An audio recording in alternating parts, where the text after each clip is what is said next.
Hello, my friends. So enough people have asked me to redo my Karl Marx genealogy video, so I'm going to do it just as quick as I possibly can. I'm doing this to refute the ridiculous notion that Karl Marx was just some poor middle-class guy who was like the enemy of capitalism and died with only 250 pounds to his name. This is absurd when you consider who Karl Marx really was and who he was related to. There's no way that somebody who's coming from these extremely wealthy, extremely well-connected families is going to be dying poor. It just doesn't make. I mean, with other people, they mention Charles Darwin was born into a wealthy, well-connected family, but Karl Marx is supposedly just a middle-class guy who was living on handouts from his buddy Friedrich Engels. But I'm going to show you that this is absolutely not true, and it's easy to prove. So let's start with, and we'll just point out too, this is even being shown on the right. I mean, Red Ice Radio and stuff, they're putting out this article about Marx, that he lived in poverty. It's not true. It's not. And if Karl Marx lived like a rat, it's not because he lacked money. I'll tell you that much. So let's look. Let's begin with Karl Marx on wikitree. Karl Marx, the first clue that we get is that Karl Marx married Jenny von Westphalen. Okay, and we look at Jenny von Westphalen, we find that she is extremely well connected. Her family, it says right here, her paternal grandmother comes from the her father, and then Father George Weishart was a direct descendant of the 9th Earl of Angus, which was, and Lady Agnes Keith, who was in turn a direct descendant of King James I in the Royal House of Stuart, which, I mean, her mother's family, the Dukes of Argyll, for centuries were Scotland's most powerful aristocratic family. So we already have a connection to Scotland's most powerful aristocratic family. And when we look at Jenny's father, Ludwig von Westphalen, we see very quickly that he was a very prominent in the Prussian aristocracy, and that his father, Christian Philipp Heinrich von Westphalen, had been the de facto chief of staff to Duke Ferdinand of Brunswick, who himself was a field marshal, which is like a very high-ranking general, and he was almost chosen to lead the British troops in the American Revolutionary War. So it's like Jenny's grandfather is in very closely with the circles of the high-ranking generals, and this is a very, very wealthy, very prominent family. So how did Karl Marx, who is supposedly a poor middle-class guy, marry somebody like this? It doesn't happen unless Karl Marx has connections that we don't know about. It admits on Ludwig von Westphalen's page that the match, considering the information that we're told, the match doesn't make any sense. There has to be some kind of info behind the scenes that we're not being told, because it says Karl Marx was middle class and younger than Jenny, as well as of Jewish descent, which at the time, a European aristocratic family would not want their daughter to marry in with a Jewish guy. It just didn't happen. So how was this happening? Well, if we continue looking at Jenny von Westphalen, and we look into her lineage with the House of Stuart, we see some interesting signs, which is, first of all, the possibility that the House of Stuart was itself Jewish. If I could find...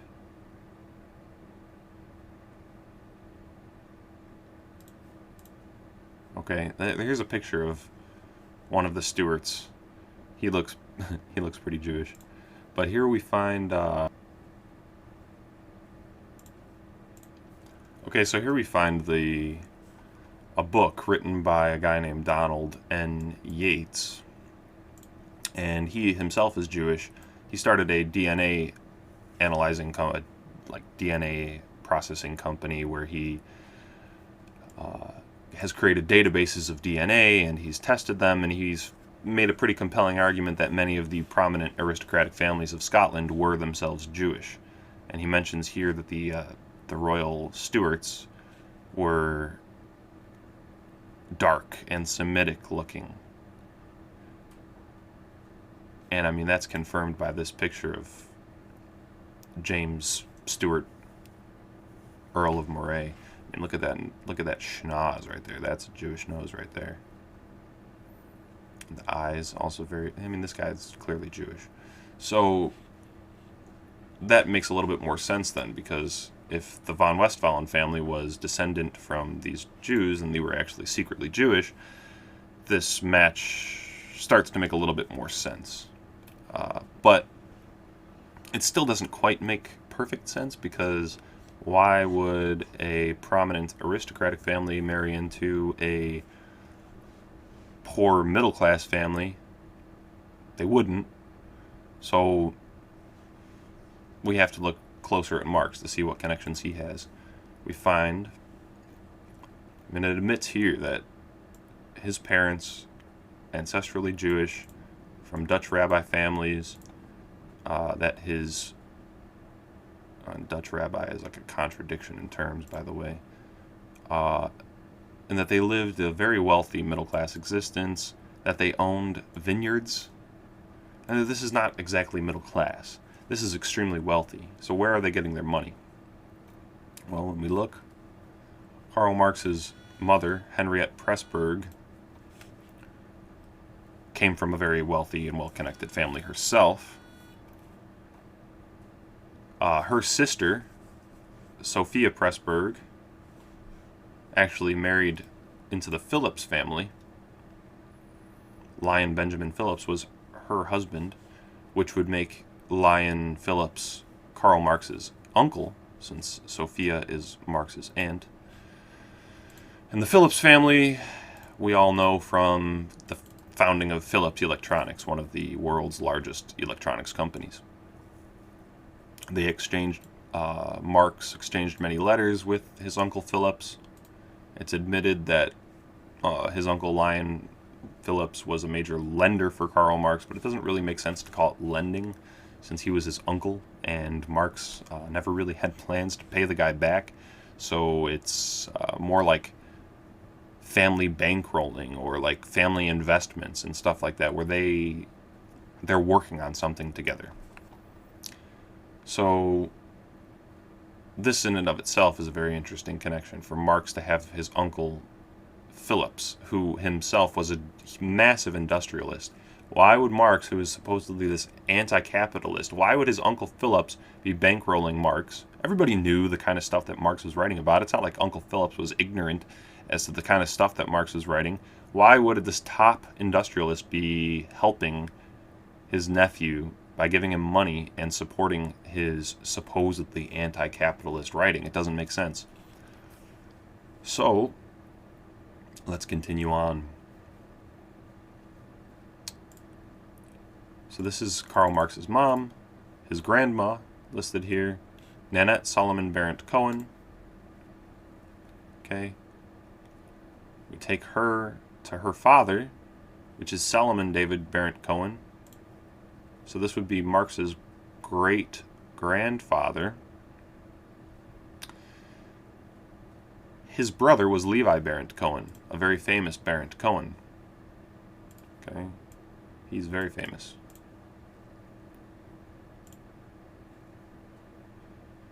And his daughter, Hannah, listed here as Henriette,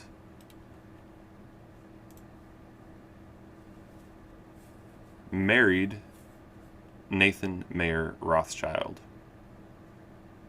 the wealthiest Rothschild. So I mapped it out here. Within just like a 3-generational gap, we see Marx is descended from the same people as the Rothschilds. So like Marx has Rothschild cousins. Okay? This is not a coincidence. A coincidence. It's not. these people are connected. They're from the same families. They have the same interests. Clearly, this is connect. But in fairness, I want to show you something.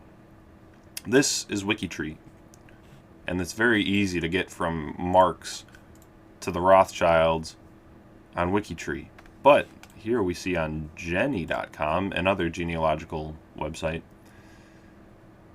we see Marx linked to Henriette Pressburg, linked to Nanette Solomon, but Nanette Solomon on Jenny is listed as just Cohen instead of Barent Cohen. And her father is listed as Solomon Shlomo David Barent Cohen, or David Cohen Chazan, not Barent Cohen. Solomon Shlomo David Cohen Chazan. Jesus Christ, how could you have a more Jewish name? But this is obviously different from what is listed in wikitree, which is that Nanette was a Barent Cohen who is the daughter of a Barent Cohen. But on Jenny, it's showing that she's just a Cohen, the daughter of a Cohen Chazan, not a Barent Cohen. And Solomon's brother, instead of being listed as Levi Barent Cohen, is listed as Hishman Chaim David Cohen Chazan. But these two people run directly into dead ends, and they're managed by a private user. This family runs straight into a dead end, managed by a private user, whereas on wikitree, they're managed by this guy Jay Salisbury, who is very well established on wikitree. This isn't like some random person who's making these edits and making these trees. He's clearly very well established on wikitree. Look at all the stuff he's done on it. But just to lend credence to the wikitree genealogy and to refute or rebut the Jenny genealogy, we look here at Henriette Pressburg's entry on the German Wikipedia site, which lists Henriette Pressburg was the daughter of the textile merchant and reader of the Jewish community Isaac Haman Pressburg with his wife Nanette Solomon B. Cohen. Okay, what's the B stand for? Barent? Because it certainly isn't B for Chazan, which is what it would be if she was the daughter of Cohen Chazan instead of Barent Cohen. So where did they get this information from? They list the source as being Jan Gilkens, pages 37 to 38. I can't find this source, but it's interesting that it's just listed here as B. Cohen, which means that obviously somewhere else the source is that Nanette Solomon was a Barent Cohen. So clearly there's someone's trying to muddy the waters here because these sources contradict each other, but that's enough about that. So we've got the connection to the Rothschilds. We've got a connection to an extremely prominent industrialist family. We've got a connection to, even the Pressburgs here, daughter of a textile merchant. These people are leading capitalists, leading industrialists, and Karl Marx is the scion of these families. He's marrying an extremely wealthy, elite, connected von Westphalen family, who herself is connected to these potential crypto Jews from Scotland, and of course the high-ranking military brass of Prussia. Would it really make sense that Marx had no money to his name?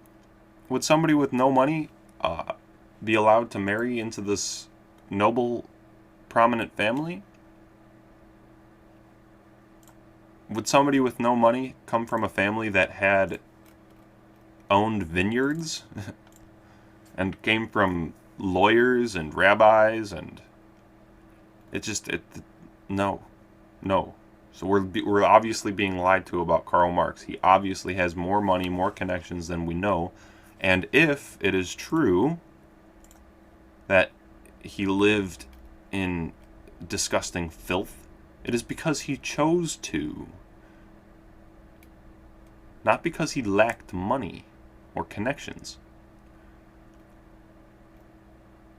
And clearly he was being promoted by these industrialist families, not excommunicated or disinherited. He's being promoted by them. He was getting money his whole life from his Uncle Lion. So you have to ask yourself, you know, what don't we know about Karl Marx? There's obviously, because we're obviously being lied to about him. I mean, when they say on articles like this that Charles Darwin was born into a wealthy, well-connected family, but Karl Marx relied on handouts and that he was living a hand-to-mouth existence, obviously we're being lied to. I mean, why don't they mention Karl Marx's connections? Because that would be fascinating to know. Right? I mean, but that would destroy the narrative that he was an enemy of capitalism. Because why would an enemy of capitalism be bankrolled by these top capitalists? So, here's the tree again.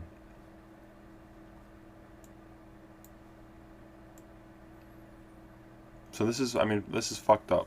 I hate Karl Marx. I hate him so he's like a hipster who, like a hipster trust fund kid who pretends to be against, you know, against the establishment and whatnot, when in fact he's been working for the establishment his whole life.